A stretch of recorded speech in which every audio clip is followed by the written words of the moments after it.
I want to give you a little tip here about some of these declarations that we've been seeing. They're pretty complicated and they can be very difficult to read, but I don't want it to be so confusing for you. I want to give you a little trick here about how to read these very complex declarations and allow you to pretty much make sense out of about any declaration that you're going to find in the language. The key is to start at the inside. Start at the variable name, the identifier name, wherever you can find it. You'll see that it's not a C keyword. So you'll find something like X or some value, first name, last name, something like that. And start there and read counterclockwise, working your way out from that word. Here's a couple of examples.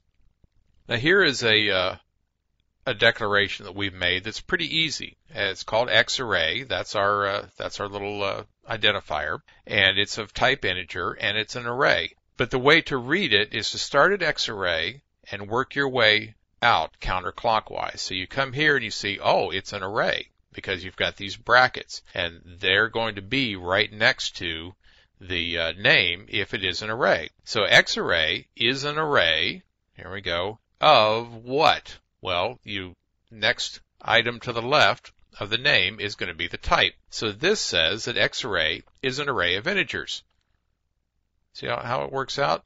Let's look at one a little bit more complicated.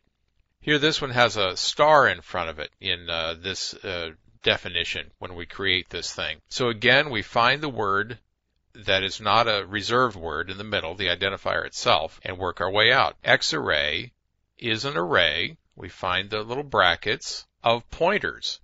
So you go to the next character to the left of the name. So xarray is an array of pointers to what? We have to circle around again because there's nothing out here.